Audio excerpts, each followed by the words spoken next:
eto na po ang paliwanag ni Clavio, bakit daw hindi nasasampahan ng kaso yung iba pang mga dapat kasuhan. Kasi yan yung inaano natin eh. Selective kayo. Bakit si Marcoleta ang bilis? Bakit yung mga paulit-ulit na hindi pa nakakasuhan? Si Clavio na rin na nagpapaliwanag. Kita nyo po, tinatapatan lang po natin yung pambato ng mga hindi bayarang media. Okay. Ito po ang paliwanag ng hindi bayarang si Clavio. Ngayon, sinasabi niya na hindi dapat plunder dahil non-bailable. Pero ayon sa ilang legal expert, meron pa rin nangyaring katiwalian. Di ba? Iba na, no? Okay. Isinisigaw ng marami accountability at transparency. Dapat harapin ni Marcoleta ang kanyang naging pagkakamali sa korte at doon niya patunayan na wala siyang pagkakasala. Okay. Doon naman, ito ang sagot ni Clavio, bakit hindi kinakasuhan yung iba? Kung totoo ka na naniniwala, bakit hindi mo binabanatan na walang kaso yung iba? Ito paliwanag ni Clavio para sabihin na siya ay press na walang kinikilingan. Kaya daw hindi niya binabanatan yung walang kaso, ito paliwanag niya. Doon naman sa ibang personalidad na hindi naman umamin na nangulimbat, kaya patuloy na nangangalap ng ebidensya ang ombudsman. Mabagal man, nakabantay ang mamamayan. So, ibig sabihin, ang paliwanag ni Clavio, hindi kasi umamin yung mga magnanakaw. Kaya hindi pa rin sila nakakasuhan. Nakuha po ninyo? Bakit hindi mo banatan, Clavio, yung mga magnanakaw, yung totoong magnanakaw? Kasi wala naman ninakaw si Marcoleta eh. Ang sabi ni Clavio, ang paliwanag ni Clavio, hindi naman daw umamin yung mga magnanakaw. Kaya, hanggang ngayon, nangangalap pa rin ng ebidensya. Nangangalap kayo ng ebidensya? Bakit ayaw niyong kunan yung 18 Marines? Bakit ayaw ninyong mag-imbestiga? Bakit hindi mo tanungin yung BRC kung bakit ayaw nila mag-imbestiga, Clavio? Halata ka eh. Nahalata ka, Clavio, at palpak tong paliwanag mo na to. Kaya daw hindi pa nakakasuhan, pinagtatanggol niya eh. Kaya daw hindi pa nakakasuhan yung iba kasi hindi umaamin. Ganun na pala ngayon. Pag hindi ka umamin ng kasalanan mo, wala kang kaso. Clavio, kaya nga po dapat mag-imbestiga eh. Bakit hindi ka nananawagan ng Blue Ribbon Investigation, Clavio? Kasi hindi ka bayarang media. Halatang-halata na hindi ka bayaran. Yan lang yun. Pagkakamali pa ni Marcoleta, kaya niya sinabi yan kasi alam niyang wala siyang kasalanan. Baka sabihin niyo naman bias ka ba doon kasi maka Duterte ka, maka Marcoleta ka eh. Wag po ako. Yung batas po ang silipin natin. Ano po ba ang plunder? Hindi po basta-basta kasi po ang plunder, karumal-dumal na krimen. No? Hindi ka pwede na sampahan ka lang ng plunder tapos basta-basta lang. Tumanggap ng 50 million yan, plunder na.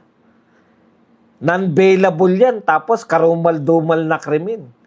Hindi po tumanggap ng 50 million. Dito muna tayo. Pasakalyehan muna natin si Clavano. Ito ang paliwanag, Clavio. Ito ang malinaw na paliwanag. Ha? Ikaw pinuputol mo eh.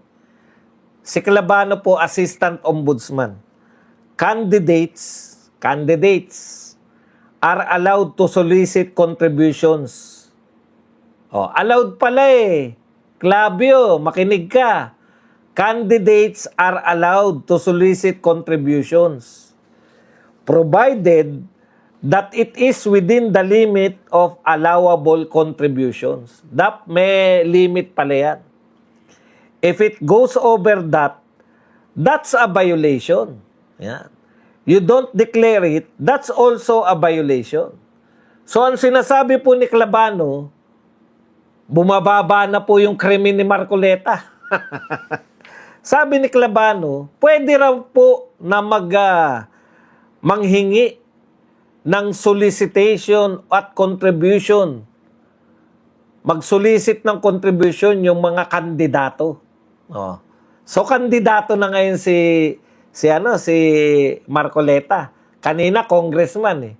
Tignan niyo po yung pagkakaiba. Kay pag ikaw niloloko mo yung tao, sasabihin mo tumanggap na 75 million si Marcoleta bilang congressman. Pero ang katotohanan, tumanggap po siya bilang kakandidato, di ba? Okay, sabi ni Clabano, pwede kang manghingi ng kontribusyon sa iyong kampanya. Basta ito ay naroon sa limit, hindi ka lalagpas sa limit. Thank you very much kay Karel Pin. Oh, so pag lumagpas ka dyan sa limit, violation. Isa pa raw, pag hindi mo dineklara sa SOSE, violation na naman. So, dalawang violation, election offense. Hindi na plunder. Kita nyo, ang kinaso nyo kay Marcoleta, plunder and bribery. Pero sa paliwanag mo, hindi po to plunder. Ito po ay election offense. Dalawang violation. Ha? Anong violation? Tumanggap siya ng over sa limit at ikalawa, hindi niya dineklara. So pag campaign violation po, pag election violation, sino po dapat ang nagpapasya kung may kasalanan ng tao? Correct. COMELEC. Nagsampa na po ba sa COMELEC? May nagsampa na po ba laban kay Marcoleta? Opo. Hindi ko alam kung sino ha. O COMELEC mismo, nagmoto proprio. Alam ko COMELEC eh. Ano sabi ng COMELEC? Walang nilalabag na batas pang-eleksyon si Marcoleta. Absuelto. Hindi pumayag si Boying. Hindi. Huwag natin tawaging election offense yan. Tawagin nating plunder. Tawagin nating plunder at saka bribery. So, naging plunder na. Bribery, hindi po pwede kasi wala namang hinihinging pabor eh. Actually, campaign contribution siya eh. Alam na natin lahat na campaign contribution siya. Pero sige, pagbigyan natin kasi hindi pinaliwanag ni Arnold Clavio yung plunder eh. Under Philippine law, ano po ba yung plunder? Ano po yung tinatawag na plunder? Yan. Under Philippine law, plunder is the crime committed by a public officer who amasses or acquires ill-gotten wealth. No? Ito po ay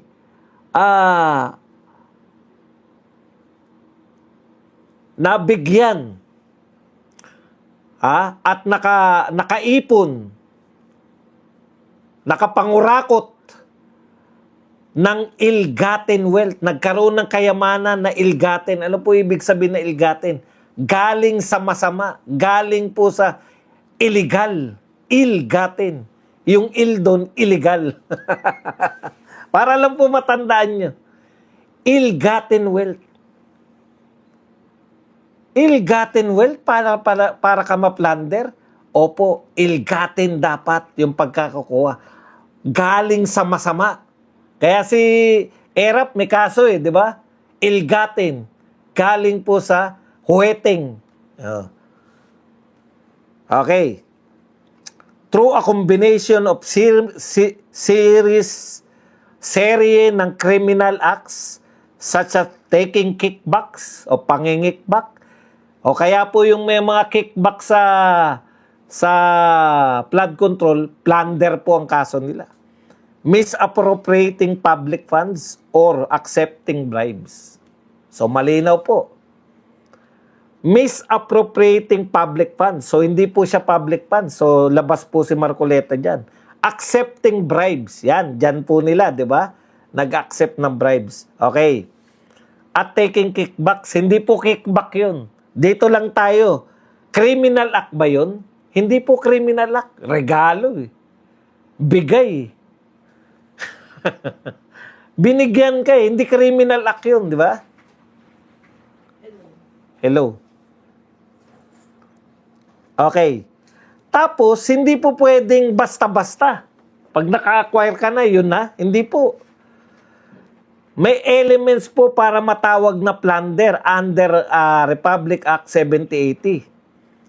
To be found guilty of plunder, ito po ang kinakailangan nyo. The prosecution must prove these specific elements beyond a reasonable doubt. Walang kaduda-duda. Dapat patunayan nyo itong mga bagay na to. Una, the offender, si Marcoleta, it must be a public officer. Okay po. Acting alone or connivance with family members, relatives, business associates, or subordinates. Okay. The threshold, accumulated ill-gotten wealth, must have aggregate value of total amount of at least 50 million. Pag umabot ng 50 million, yun lang po yung plunder. The method, ito po ang kinakailangan yung patunayan. The wealth must be acquired through a series of combination of overt criminal acts like receiving kickbacks, raids on the public treasury. So, nangurakot ka sa pera ng taong bayan. Ha? Misis ko po yun. Or fraudulent conveyances that establish a clear pattern of corruption. Ang tanong, may nagbibintang ba kay Marcoleta na corrupt siya? Yung pera na 75 million ay corruption? Wala po. Lahat sila ang binibintang nila, yung sinabi ni Clabano kanina. Okay, ano yung sinabi ni Clabano? Ulitin natin. Ang sinabi po ni Clabano,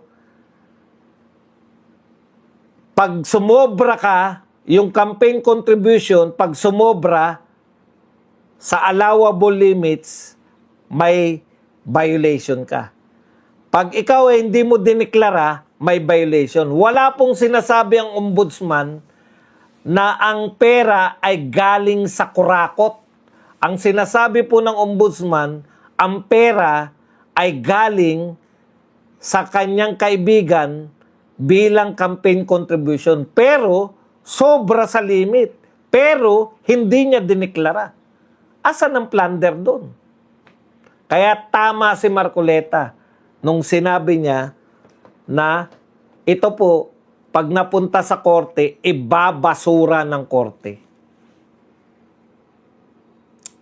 Yan ang katotohanan, mga kapatid.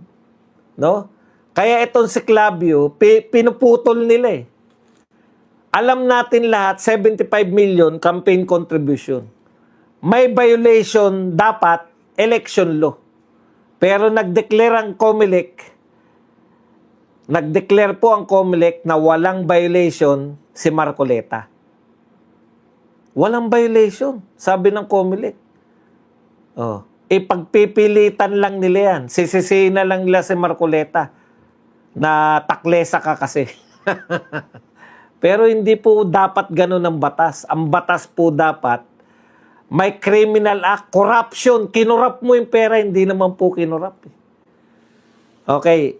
So, ang lilinaw po niyan na yan po yung ginagawa nila sa mga kaalyado ng mga Duterte, mga nagtatanggol sa mga Duterte.